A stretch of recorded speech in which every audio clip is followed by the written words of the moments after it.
പ്രിയപ്പെട്ടവരെ, Beypore international water ഫെസ്റ്റിന്റെ 4ാം edition ആവേശപൂർവ്വം വരവേറ്റ് അതുല്യ വിജയമാക്കിയ നിങ്ങളേവർക്കും അഭിവാദ്യം.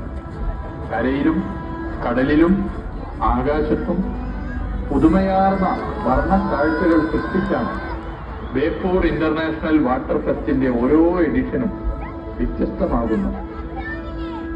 അതീവ സാങ്കേതിക മികവോടെ അവതരിപ്പിക്കുന്ന ഡ്രോൺ ലൈറ്റ് ഷോ ഇക്കൊല്ലവും ആഘോഷങ്ങൾക്ക് മാറ്റുകൂട്ടുന്നുണ്ട്. കഴിഞ്ഞ തവണത്തെ ഡ്രോൺ ലൈറ്റ് ഷോ നിങ്ങളെല്ലാവരും നല്ല നിലയിൽ ആസ്വദിച്ചതാണല്ലോ. ഈ നാടിന്റെ വൈവിധ്യമാർന്ന സാംസ്കാരിക ദൃശ്യങ്ങളാണ് ഈ നവീന സാങ്കേതിക സംവിധാനത്തിലൂടെ ആവിഷ്കരിക്കുന്നത്. നമ്മുടെ നാടും നഗരവും പുതുപ്രതീക്ഷകളുടെ പുതുവർഷത്തിലേക്ക് പ്രവേശിച്ച ആവേശത്തിലാണ്. വ്യത്യസ്തമായ പ്രകാശക്കാഴ്ചകളുമായി ടൂറിസം വകുപ്പ് ഒരുക്കിയ ന്യൂ ഇയർ ഇലുമിനേഷൻ ഈ ആഘോഷവേളക്ക് കൂടുതൽ തിളക്കമേറി. തിരുവനന്തപുരം, കൊച്ചി, കോഴിക്കോട് നഗരങ്ങൾ ദീപാലംകൃതമാക്കി മാറ്റിയത് ഏറെ സന്തോഷം നൽകിയ കാര്യമാണ്. ബേപ്പൂർ ഇന്റർനാഷണൽ വാട്ടർ ഫെസ്റ്റ് ഈ നാട്ടിലെ ജനങ്ങളെല്ലാവരും ഒറ്റക്കെട്ടായി നിന്ന് നടത്തുന്ന ഉത്സവമാണ്.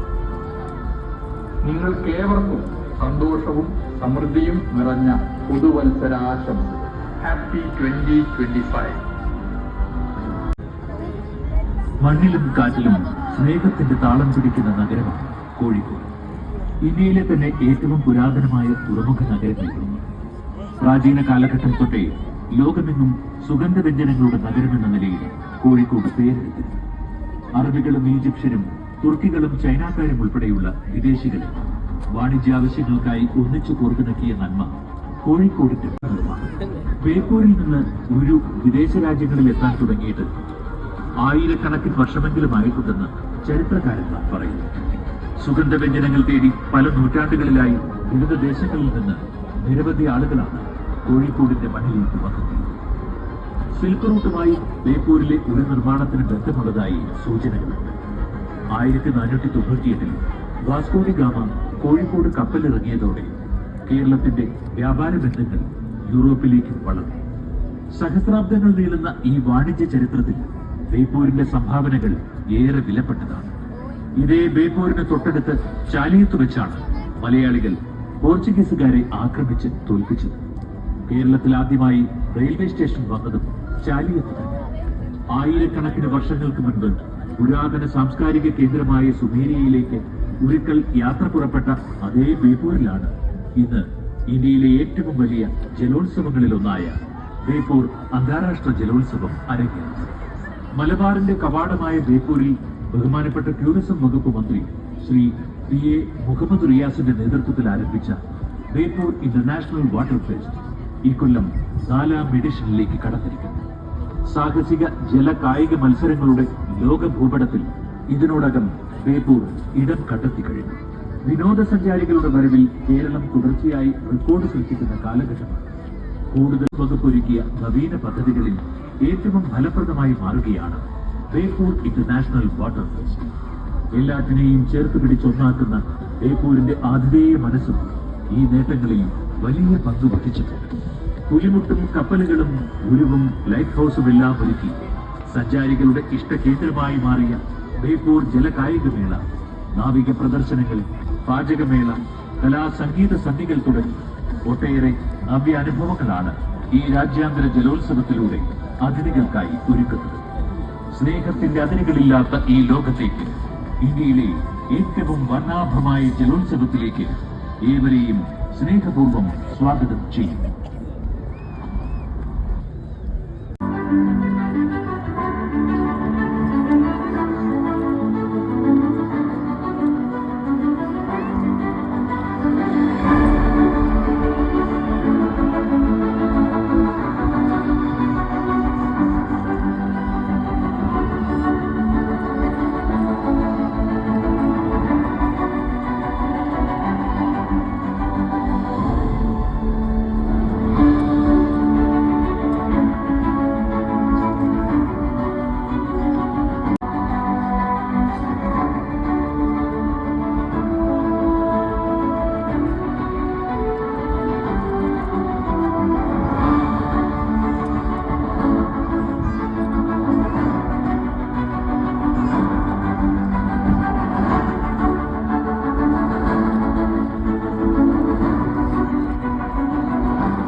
പ്രിയപ്പെട്ടവരെ, ബേപ്പൂർ അന്താരാഷ്ട്ര ജലോത്സവം 3ാം എഡിഷനെ ചരിത്ര വിജയമാക്കി മാറ്റിയ എല്ലാവരെയും ഹൃദയത്തോട് ചേർത്ത് നിർത്തി അഭിവാദ്യം ചെയ്യുകയാണ്. ബേപ്പൂർ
രണ്ടാം ദിവസമായ നാളെ വൈകിട്ട് ധർമ്മശബളമായ ഘോഷയാത്രയും സമാപന സമ്മേളനവും സംഘടിപ്പിക്കുന്നതാണ്.